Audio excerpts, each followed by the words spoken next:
pengakuan dan pengingkaran dan menyerahkan penilaiannya kepada hakim, yang mana dari keterangan terdakwa sebagai ungkapan pengakuan dan yang mana pula dari keterangan itu bagian yang berisi pengingkaran. Lain halnya pada akhir.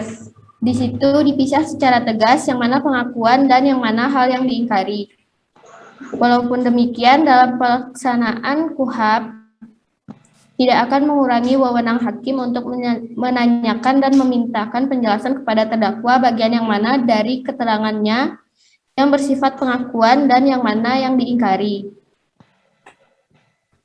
Istilah keterangan terdakwa lebih simpatik dan manusiawi ditinjau dari segi yuridis, yaitu istilah keterangan terdakwa lebih simpatik dan lebih manusiawi jika dibandingkan dengan istilah pengakuan terdakwa yang dirumuskan dalam KIR. Pada istilah pengakuan terdakwa, seolah-olah terdapat unsur paksaan kepada terdakwa untuk mengakui kesalahannya. Perkataan pengakuan mengandung kurangnya keleluasaan mengutarakan segala sesuatu yang diperbuat, dilihat, dan dialami sendiri oleh terdakwa. Hal ini memang sesuai dengan iklim dan sistem pemeriksaan yang dianut dalam zaman kolonial yang sedikit banyak masih diwarnai cara inkuisitor. Sistem pemeriksaan akuisator. Apa bedanya antara inkuisitor dengan akuisator?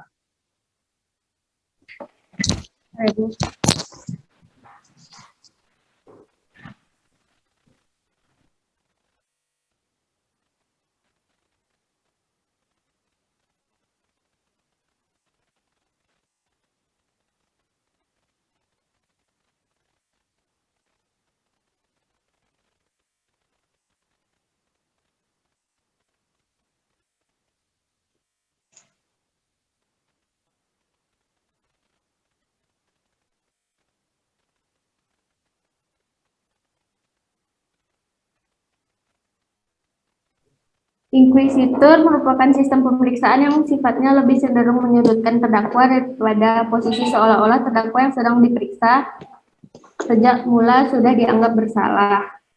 Kalau akusatur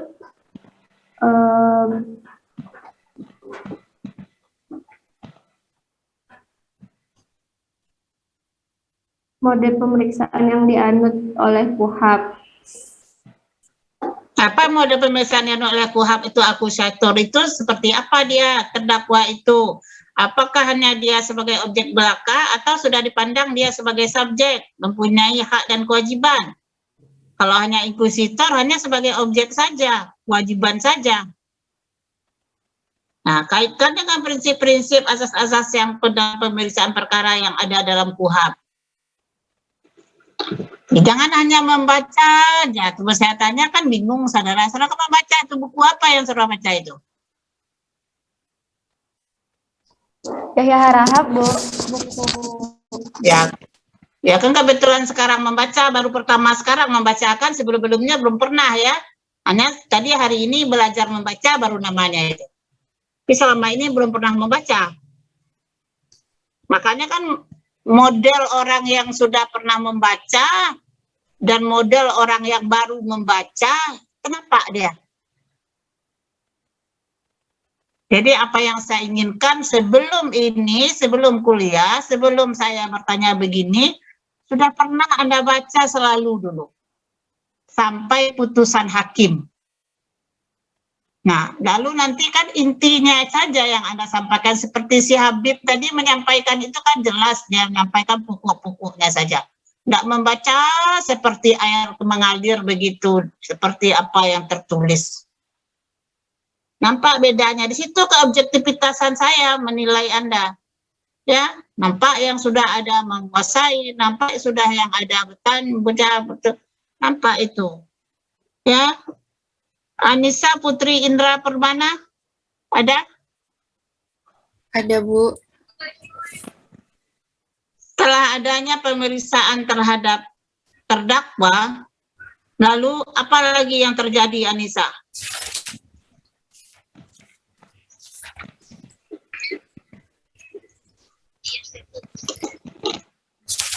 Selanjutnya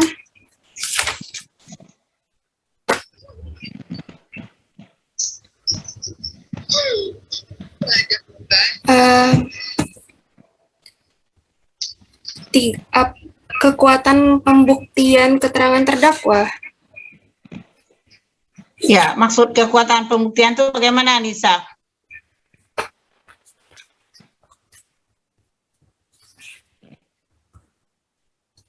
Maksud dari nilai kekuatan pembuktian terdakwa ini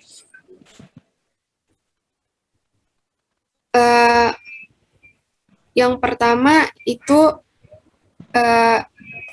adanya sifat nilai kekuatan pembuktiannya, yaitu bebas, di mana hakim tidak terikat pada nilai kekuatan yang terdapat pada alat bukti keterangan terdakwa. Yang kedua, harus memenuhi batas minimum pembuktian sebagaimana yang telah dijelaskan pada asas-asas penilaian alat bukti keterangan terdakwa yang sudah dijelaskan. Salah satu asas penilaian yang harus diperhatikan hakim yakni ketentuan yang dirumuskan pada pasal 189 ayat 4 yang menentukan keterangan terdakwa saja tidak cukup untuk membuktikan bahwa ia bersalah melakukan perbuatan yang didakwakan kepadanya, melainkan harus disertai dengan alat bukti yang lain. Lalu yang ketiga, harus memenuhi asas keyakinan hakim. Sekalipun kesalahan terdakwa telah terbukti. Sudah cukup, Anissa, tadi saya sudah. Triliana Devandari.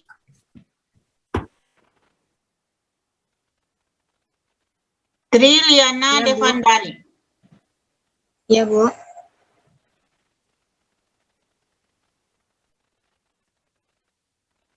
Mana orangnya nih?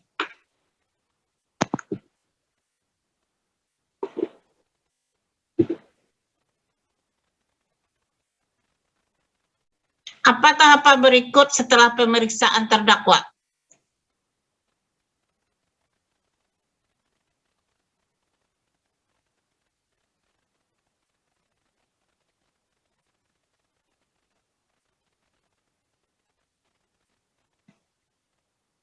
Nah, sama juga Triliana ini tidak pernah membaca, tidak pernah mendengarkan keterangan saya.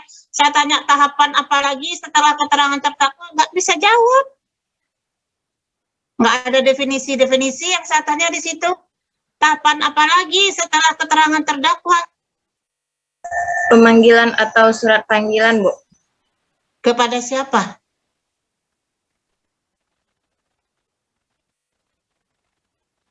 Orang aja sudah selesai tahapan pembuktian sampai keterangan terdakwa, apalagi tahapan berikut dalam proses perkara.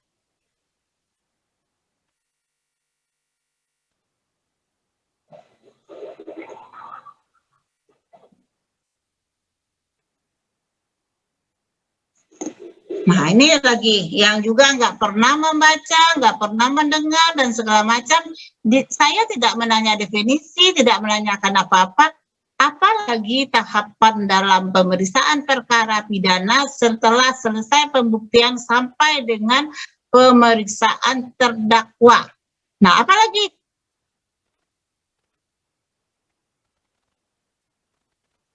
Masa itu aja nggak tahu? Habib, coba jelaskan, Habib. Setelah pemeriksaan terhadap terdakwa, maka selanjutnya adalah tuntutan, Bu. Nah, sebelum tuntutan, jika hakim merasa ragu, dia bisa minta rekonstruksi pemeriksaan perkara di tempat. Anda kan lihat tuh, bagaimana cara membunuhnya, bagaimana mencekiknya, bagaimana, kan begitu. Jika dalam pembuktian tadi hakim masih merasa ragu, ya, maka dia bisa minta rekonstruksi pemeriksaan ulang di tempat kejadian perkara. Pernah dengar itu? Pernah lihat enggak di film-film atau di persidangan? Pernah, Bu. Nah, itu dia untuk memperkuat keyakinan hakim. Ya, karena kadang-kadang pelakunya bukan itu, pelakunya orang lain. Kan banyak perkara-perkara yang intelektual dadernya itu bukan itu, yang eksekusinya bukan itu, tapi orang lain. kita akan mencari pelaku. Pelaku itu bukan semua yang dibawa ke pengadilan saja, tetapi ada orang-orang yang di belakang itu sebagai apa? Otak perencana, intelektual dader yang kadangkala sering tersembunyi, tidak tahu. Karena apa? Karena pelaku yang turun ke lapangan itu mengaku dia sungguh-sungguh sebagai pelaku otak perencana. Sementara dia cuma hanya peserta atau turut serta dengan bayaran, janji-janji, mulut manis dan belit bohong. Nah, otak perencananya atau intelektual dadernya tidur-tidurnya di rumah. Nggak tersinggung. Ya, nggak tercium. Nah, sementara dialah sebenarnya intelektual dader itu yang harus bertanggung jawab penuh terhadap pertanggungjawaban tindak pidana itu, ya, selain daripada pelaku yang lain. Nah, pelaku itu kan banyak di dalam pasal 55. Plegen, doen plegen, medeplegen, meleplastik zijn outloken. Nah, kan begitu dia. Disuruh melakukan, menyuruh melakukan, membujuk, dibujuk, turut serta, membantu. Nah, coba Anda ingat ya, pembunuhan yang terjadi di bosnya gas. Nah, yang tercium sekarang baru intelektual dadernya 3 orang. Pembantu 2 orang perempuan, 1 laki-laki satpam.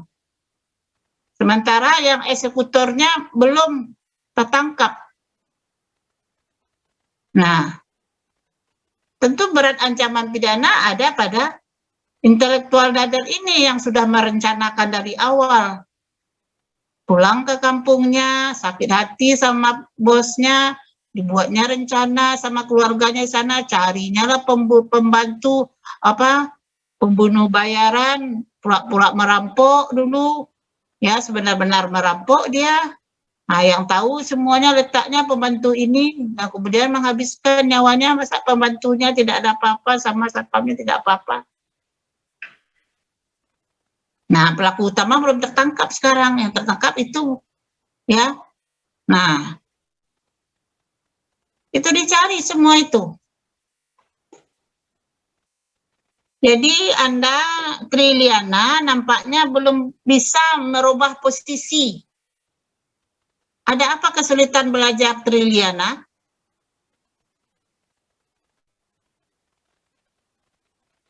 Triliana di mana daerahnya sekarang? Di Lapai, Bu. Anda di Padang berada kiranya. Saya kira Anda di gunung-gunung sana atau di merantau jauh-jauh di sana. Kiranya di Padang. Ya, tanda silang ada 2, tanda negatif ada, susulan lagi. Ya, nah, saya nggak tahu ini, ingat ya, hukum acara pidana 3 SKS. Jadi, Saudara Triliana, dengan hari ini saya berharap Anda bisa menambah nilai juga, mencari angka positif seperti teman-teman Anda yang sudah, tapi Anda masih bertahan di posisi. Kan saya lihat begitu tuh. Ya. Jadi saya sebanyak mungkin mengambil nilai, semakin objektif saya melihat yang bersangkutan. Jadi saya menilai bukan di awang-awang seperti orang yang kuliahnya daring, itu lewat WA, lewat Island, masukkan soal, bawa, itu berarti di awan-awang itu. Akhirnya nanti kasih aja lah semua, capek kita. Bagaimana kita mau objektif, sayang yang pintar, sayang yang punya usaha. Harusnya dia nilainya tinggi, kadangkala dikasih rendah. Ada yang senyum-senyum saja, ada yang tidur-tidur saja, kan nilainya rendah dikasih tinggi. Tidak ada kita keadilan di situ, kita orang hukum. Ya, semuanya harus dengan kompetensi, kompetisi. Ya, ada usaha, ya ada nilai yang bagus. Itu aja bagi saya. Kemudian lagi saya lihat Nanda Rahmi. Iya, Bu. Setelah adanya rekonstruksi, apalagi tadi tahapannya? Setelah rekonstruksi adanya tahapan rekvisitor atau tuntutan pidana. Disebutkan tuntutan jaksa penuntut umum. Apa itu? Coba jelaskan. berdasarkan pasal 182, selanjutnya terdakwa. Mana ini videomu? Ada, Bu. Ya. Duduk, Bu. Setelah pemeriksaan dinyatakan selesai, penuntut umum mengajukan tuntutan pidana. Selanjutnya, terdakwa dan atau penasihat hukum mengajukan pembelaannya yang dapat dijawab oleh penuntut umum dengan ketentuan bahwa terdakwa atau penasihat hukum selalu mendapat giliran takhir. Saya ingin dulu Anda menjelaskan tuntutan ini, ya, berdasarkan dakwaannya alternatif, primer, subsidiar, lebih subsidiar lagi, tentu itu yang dilihat berdasarkan ketentuan secara yuridis dan non-yuridis pertimbangan jaksa dalam menerapkan tuntutannya dalam satu perkara pidana. Pertama adalah berdasarkan kepada dakwaan yang sudah disusunnya. Kemudian berdasarkan fakta-fakta di persidangan. Maka jaksa melakukan tuntutan. Nah, saya tadi lupa, ya kan, keterangan saksi yang dihadirkan oleh jaksa ini saksi apa namanya, Ganda?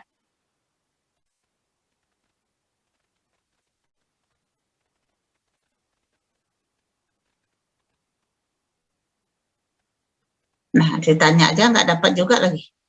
Saksi yang diajukan oleh JPU, saksi apa namanya? Tolong dijawab, yang bisa jawab. Saksi yang memberatkan, Bu. Ya, Cak. Saksi yang memberatkan. Sebaliknya, saksi yang meringankan dihadirkan oleh siapa? Oleh terdakwa, Bu. Iya, namanya apa?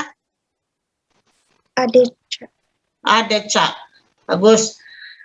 Nah, Nanda, nggak bisa Anda jawab itu.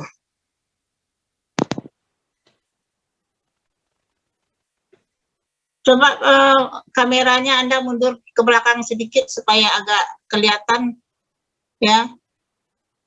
Nih, masa matanya ke atas saja, jilbab aja yang menjawabnya nanti itu di atas. Coba lanjutkan lagi, apa lagi pemahaman saudara tentang tuntutan. Tuntutan itu namanya rekuisitor. Nah, apa syarat material dan formilnya itu?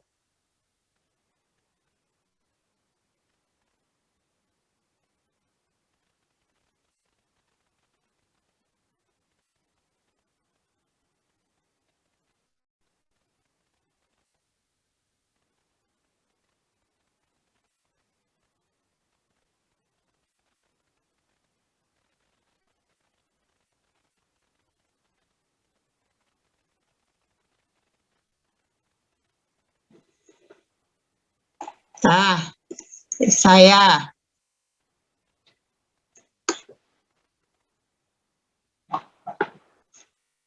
Putri Fatia.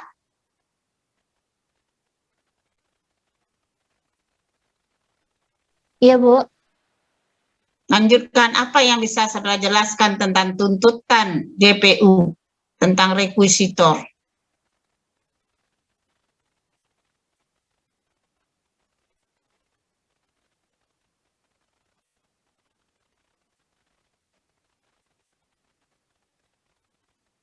Harusnya bagi kita yang belum itu ada strategi. Kalau tahu Anda alur pemeriksaan perkara itu, ini berarti kalau giliran saya nanti ini lagi yang belum, ini lagi yang belum. Langsung cari. Begitu orang yang mengatur strategi. Jadi tidak lama ketika sampai giliran kita habis tuntutan apa lagi ya? Oh, itu adalah pledoi. Nah, langsung kuasai bagi yang belum dapat giliran pledoi itu apa? Langsung dapat pas tap di nama kita, langsung jawab. Nah, sudah pledoi apa lagi ya? Replik. Nah, apa itu replik ya? Sudah replik, apa lagi tuh? Duplik. Nah, apa lagi tuh? Sudah replik, duplik, habis apa lagi? Nah, baru masuk putusan. Apa itu putusan? Ada berapa putusan itu dalam perkara pidana? Nah, itu terakhir. Setelah ini kita minggu depan masuk lagi upaya hukum. Begitu kalau orang punya strategi dalam belajar dan jadi tidak menung dia. Putri Fatia? Iya, Bu. Tuntutan pidana penuntut umum. Biasanya kesimpulan tuntutan pidana atau rekuisitor penuntut umum ditempatkan antara uraian identitas terdakwa dengan surat dakwaan. Sistematika yang sudah baku selama ini, kesimpulan tuntutan pidana penuntut umum untuk dijatuhkan pengadilan terhadap terdakwa, mendahului uraian dakwaan. Tetapi itu hanya kesimpulan saja. Demikian juga mengenai pembelaan terdakwa atau penasihat hukum, diuraikan serangkaian dengan pertimbangan fakta dan keadaan beserta alat pembuktian. Argumentasi fakta dan keadaan serta alat pembuktian dikonfrontir oleh hakim dengan argumentasi tuntutan pidana, penuntut umum, dan pembelaan terdakwa atau penasihat hukum. Konfrontasi semua argumentasi ini yang harus jelas terbaca dalam putusan. Sepanjang manakah fakta atau keadaan serta pembuktian dapat mendukung tuntutan pidana penuntut umum, atau sepanjang manakah fakta dan keadaan serta pembuktian itu melumpuhkan pembelaan yang diajukan terdakwa atau penasihat hukum.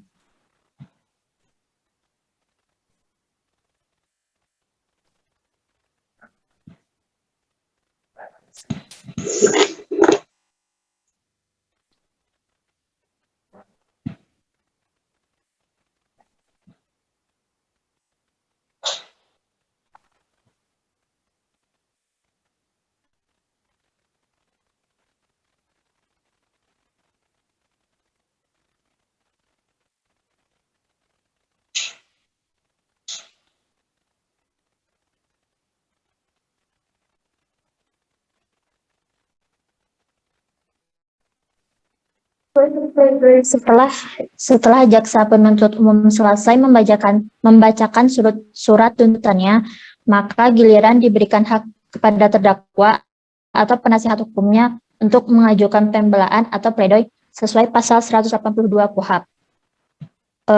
Pembelaan atau pledoi bertujuan untuk memperoleh putusan hakim yang membebaskan terdakwa dari segala dakwaan atau melepaskan terdakwa dari segala tuntutan hukum ataupun setidaknya hukuman pidana seringan-ringannya. Dalam pasal 182 KUHP dinyatakan A. Setelah pemeriksaan dinyatakan selesai, penuntut umum mengajukan tuntutan pidana. B. Selanjutnya terdakwa dan atau penasihat hukum mengajukan pembelaannya yang dapat dijawab oleh penuntut umum, dengan ketentuan bahwa terdakwa atau penasihat hukumnya selalu mendapat giliran terakhir. C. Tuntutan, pembelaan, dan jawaban atas pembelaan dilakukan secara tertulis dan setelah dibacakan segera diserahkan kepada hakim, ketua sidang, dan turunannya kepada pihak yang berkepentingan. Dalam mengajukan pembelaan atau pledoi, biasanya terdakwa dan atau penasihat hukumnya mengajukan tanggapan. Antara lain, surat dakwaan jaksa penuntut umum kabur. Yang kedua, jaksa penuntut umum keliru dalam menerpakan undang-undang atau pasal-pasal di dakwaan.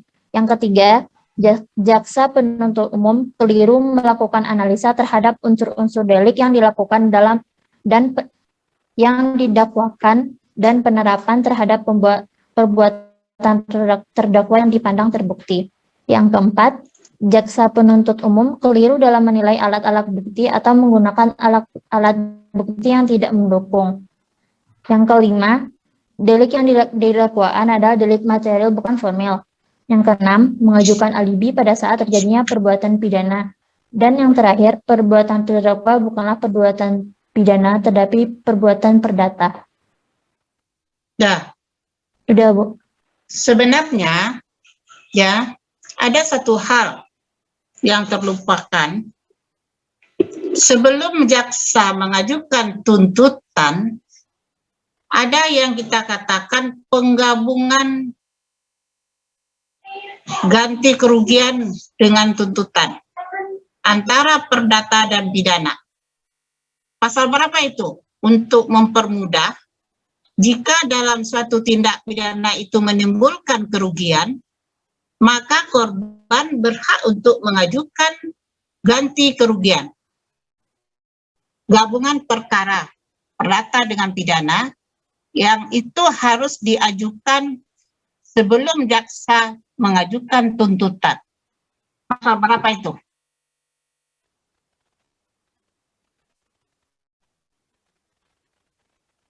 Karena apa? Untuk mempersingkat dan efisiensi. Pamannya dalam tindak pidana ada kerugian. Nah, setelah jaksa menjatuhkan vonis kepada pelaku, sementara kerugian ini bagaimana statusnya? Tentu tidak mungkin diajukan pula berdasarkan perdata. Tapi KUHP memberi kesempatan untuk sekaligus bisa diajukan sebelum jaksa mengajukan tuntutan, langsung ya korban mengajukan ganti kerugian, sehingga pas waktu tuntutan dibacakan langsung merangkap pembayaran ganti kerugian itu sendiri oleh pada pelaku. Di mana itu pasalnya? Coba cari KUHP. Penggabungan ganti kerugian dalam perkara perdata dan pidana. Siapa cepat itu tepat dapat? Izin menjawab, Bu. Ya.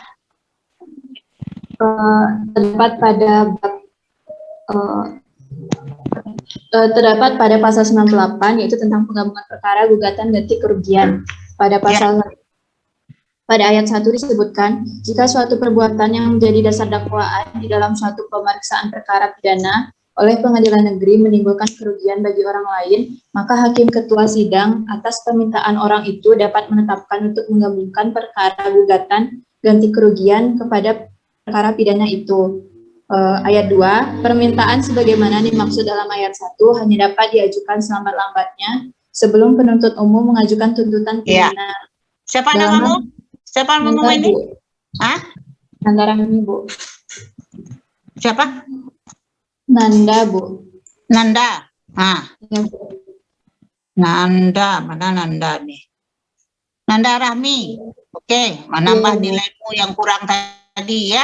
Bagus. Min saya jadikan positif. Oke. Nah, itu dia.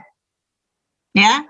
Dibacakan sebelum jaksa mengajukan tuntutan, diajukan langsung. Oke. Lanjut lagi kepada Gina Natalia Permana. Gina, masuk? Ada masuk Gina? Ada masuk Gina, enggak? Saya buat silang ya, enggak ada ya? Enggak ada teman-teman yang lain, enggak ada Gina ya? Rina absen ya? Satu kali lagi saya tanya, enggak ada Gina? Enggak ada. Oke, berarti dia absen nih. Nah, Lilak, ini sudah. Sultan Riyad Al-Hadi. Masuk? Masuk Sultan Riyad Al-Hadi? Tidak ada, saya buat silang. Oke. Tidak ngambil nilai. Reza Maulana Abdi. Ada Reza Maulana Abdi? Tidak ada juga. Kenapa banyak yang absen? Kita ngambil nilai. M. Sahran Arafi. Tidak ada juga. M. Sahran. Nah, banyak yang tidak hadir. 1, 2, 3, 4, 5. 4. Ini positif. Diva Khairani. Tidak ada. Nah, berarti banyak yang tidak hadir ya.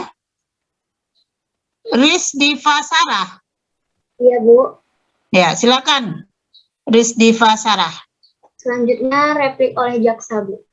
Ya. Dalam menyusun jawaban atas pembelaan replik dari terdakwa atau penasihat hukumnya, jaksa penuntut umum harus mampu mengantisipasi arah dan wujud serta materi pokok dari pembelaan terdakwa dan penasihat hukumnya dalam replik tersebut. Jaksa penuntut umum harus menginventarisir inti dari materi pokok pembelaan yang diajukan terdakwa atau penasihat hukumnya dalam repliknya sebagai bantahan atau sanggahan atas pembelaan terdakwa atau penasihat hukumnya. Selanjutnya yaitu duplik. Setelah jaksa penuntut umum mengajukan replik di persidangan, maka selanjutnya terdakwa atau penasihat hukumnya untuk menanggapi replik dari jaksa penuntut umum tersebut. Tanggapan ini disebut sebagai duplik. Sebagai penutup dari replik dan publik disebut suatu kesimpulan yang menyimpulkan semua tanggapan dari terdakwa. Sebelum majelis hakim mengambil sikap dan menyusun keputusan, biasanya majelis hakim memberikan kesempatan kepada terdakwa apakah masih ada yang perlu disampaikan, misalnya untuk permohonan keringanan hukum atau keputusan yang seadil-adilnya. Ya, replik tuh antasan dari baladak PPU terhadap pledoi. Ya. Nah, kemudian setelah replik apa lagi? Saudara Iklimah Ratu Genisa. Ada, Bu. Ada? Ada, Bu. Ya.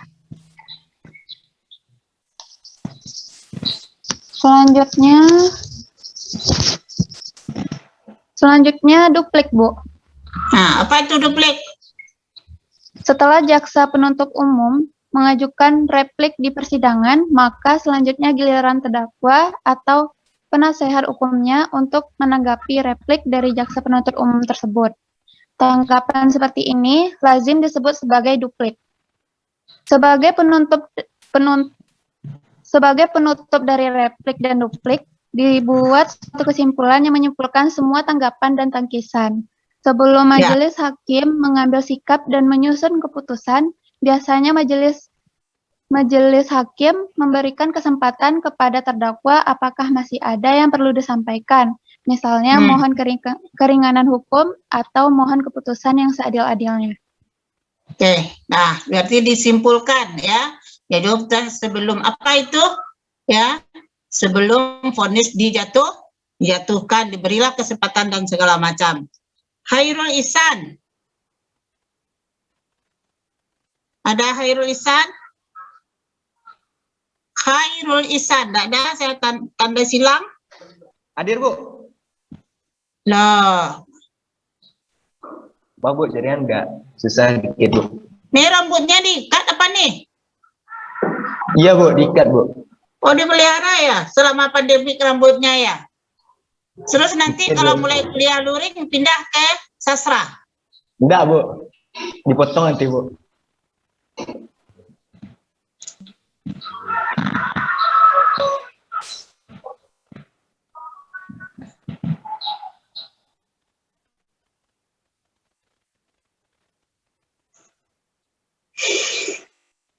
Cobalah, jelaskan lagi, apa lagi? Selanjutnya tahap putusan hakim, Bu. Iya. Tahap putusan hakim. Apa yang bisa saya jelaskan terhadap putusan hakim ini? Ada beberapa pertimbangan yang diberikan oleh hakim dalam menjatuhkan putusan. Pertama, yuridis dan non-yuridis. Yuridis itu berdasarkan ketentuan perundang-undangan dan tuntutan jaksa. Dan non-yuridis berdasarkan fakta persidangan dan juga itu hal yang memberatkan dan yang meringankan. Ya. Coba Anda jelaskan, ada berapa putusan hakim? Pertama itu putusan bebas. Putusan bebas berarti terdakwa dijatuhi putusan bebas atau dinyatakan bebas dari tuntutan hukum atau fredsprach atau acquittal. Pengertian terdakwa diputus bebas bermaksud terdakwa dibebaskan dari tuntutan hukum, dalam arti dibebaskan dari pemidanaan. Tegasnya terdakwa tindak pidana. Dalam keadaan bagaimana seseorang terdakwa diputus bebas? Untuk mengetahui dasar putusan yang berbentuk putusan bebas, pasal 191 ayat 1 menjelaskan apabila pengadilan berpendapat dari hasil pemeriksaan di sidang pengadilan, kesalahan terdakwa atas perbuatan yang didakwakan kepadanya tidak terbukti secara sah dan meyakinkan. Berarti putusan bebas ditinjau dari segi yuridis ialah putusan yang dinilai oleh majelis hakim yang bersangkutan pertama tidak memenuhi asas pembuktian menurut undang-undang secara negatif. Kedua, tidak memenuhi asas batas minimum pembuktian.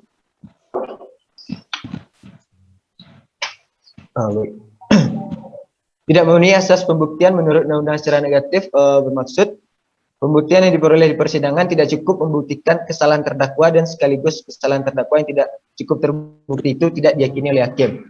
Yang kedua itu tidak memenuhi asas batas minimum pembuktian. Kesalahan yang didakwakan kepada terdakwa hanya didukung oleh satu alat bukti saja. Sedang pada pasal 143 agar cukup membuktikan kesalahan seorang terdakwa harus dibuktikan dengan sekurang-kurangnya dua alat bukti yang sah.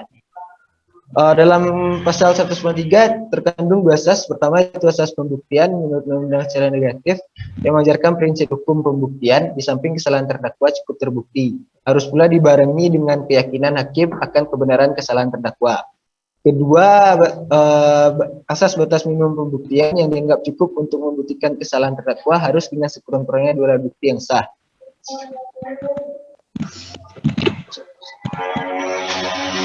Apa bedanya putusan bebas dengan bebas murni? Putusan bebas dengan bebas murni.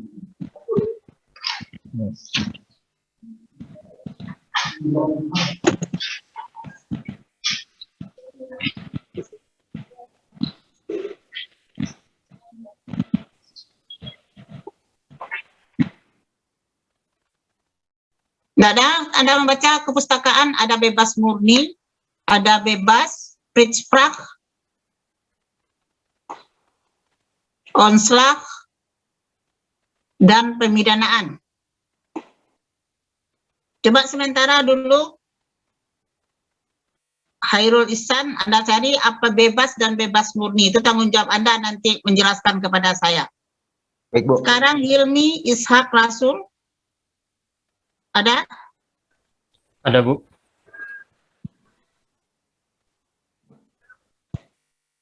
Anda bisa menjawab apa beda bebas dengan bebas murni?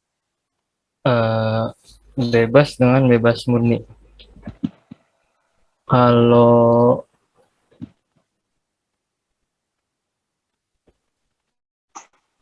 bebas murni itu bebas tanpa syarat apapun, Bu. Jadi kalau bebas ada syaratnya, itu tidak bebas namanya. Apa syaratnya itu? Kalau bebas murni itu bebas tanpa syarat apapun, artinya bebas setelah menjalankan masa hukuman seperti yang telah ditetapkan dalam vonis pengadilan, Bu. Itu pembebasan itu namanya. Sekarang kita jenis putusan, jangan samakan saja. Itu bebas dari segala dari masa tahanan namanya itu. Ini jenis-jenis putusan. Jenis putusan hakim dalam perkara pidana. Nah, tahap berikutnya oke lah, itu tanggung jawab si Khairul Ihsan tadi. Sekarang apa lagi setelah putusan Prijspraak? Apa lagi? Onslag, apa maksudnya onslag itu?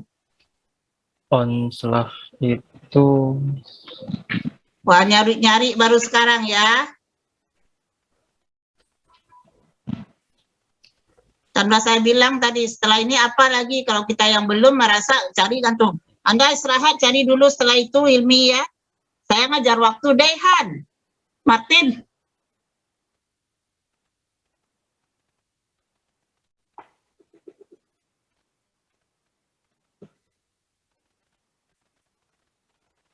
Ada Dehan?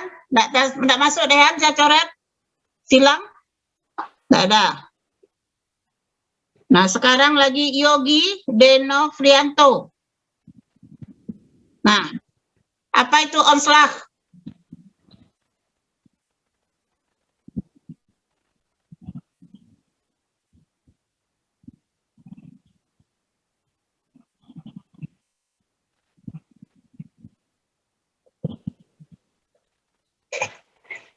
Onslag itu lepas dari segala tuntutan. Maksudnya apa itu?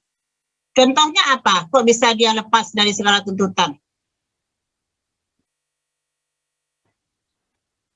Perbuatannya ada, tetapi tidak terbukti sebagai tindak pidana.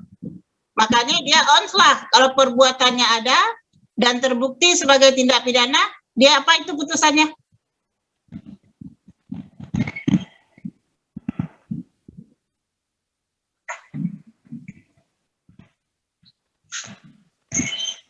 Ya, Triana, Rapadari, kamu masih bisa menjawab ya. Kalau kamu bisa berusaha memperbaiki nilai min tadi, oke, lanjut. Seperti Nanda tadi, dia perbaiki nilainya karena memang ya.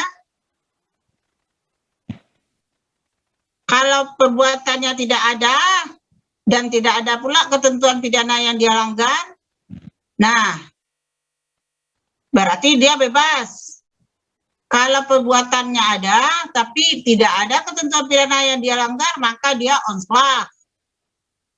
Nah, kalau sekarang perbuatannya ada, dan ada pula ketentuan pidana yang dia langgar, nama perbuatannya apa? Dosanya? Ya, pemidanaan. Sekarang pemidanaan, pidana dan pemidanaan. Apa tujuannya daripada pemidanaan itu?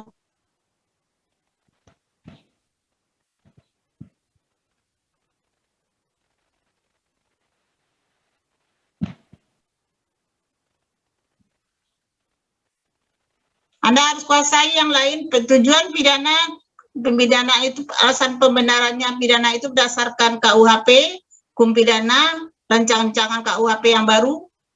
Apa tujuannya? Hilmi juga masih beri kesempatan berebut jawab untuk memperbaiki tanda minus Anda di sini negatif.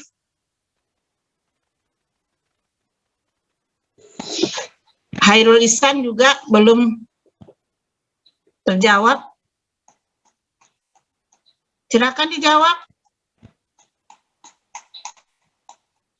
Tujuan pemidanaan berdasarkan pendapat sarjana boleh. Rancangan undang-undang KUHP yang baru juga boleh.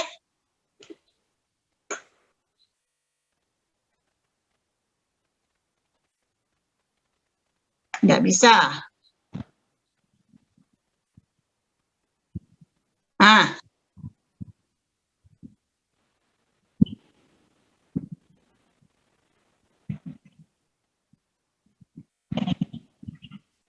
itu mencegah. Ya. Mencegah saja. Buat yang bersangkutan apa? Kalau dia ulang kembali apa? Nah, efek jera. Sekarang saya tanya lagi, rebutan menjawab, hampir selesai. Kapan suatu ketentuan pidana itu, ya, ketentuan KUHP itu bisa menimbulkan efek jera bagi pelaku tindak pidana?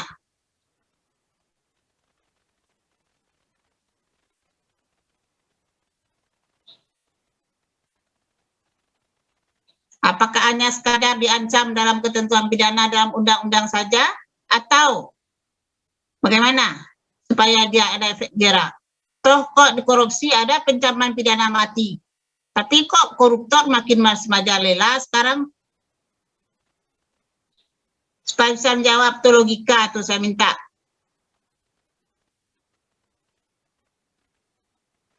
Siapa yang bisa tambah plus nilainya? Yang lain-lain juga silakan jawab. Kita udah hampir selesai. Yang belum dapat nilai di sini, ya. Anda sebentar ini Yogi ya. Jawab Yogi. Ya.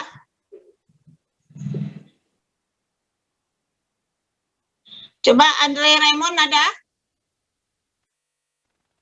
Andre Raymond ada? Tidak ada. Kalau tidak ada, memang orangnya tidak ada terus nih. Kita coret aja. Ada Bu, Andre ada Bu. Andre Raymond. Ya Bu. Apa kok lama benar Anda menjawab? Silakan jawab. Mau nilai apa enggak? Tadi Anda putus-putus Bu. Maaf Bu, kalau boleh diulangi pertanyaannya Bu. Andre Raymond yang Anda tadi ya? Anda tadi udah Bu. Tentang kalau Anda tadi udah Bu.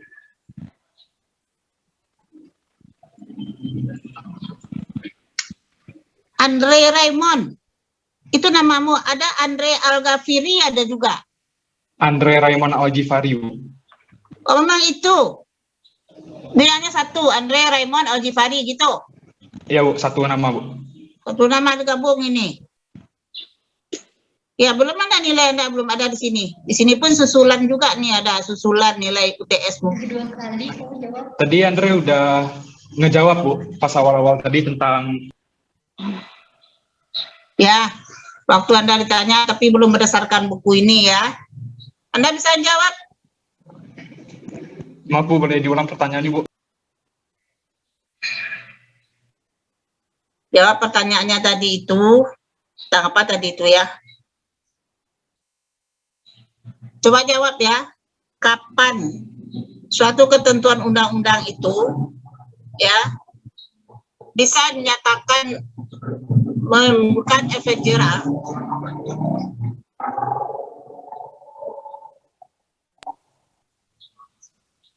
Apakah hanya sekadar diancam dalam ketentuan pidana saja dalam perundangan seperti korupsi ada pidana mati ancamannya, tapi orang tidak ada jera melakukan.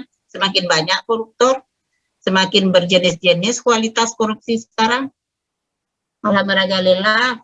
Selama-lama ini malah sekarang merajalela. Kapan menimbulkan efek jera tersebut? Tadi mencegah menimbulkan efek jera.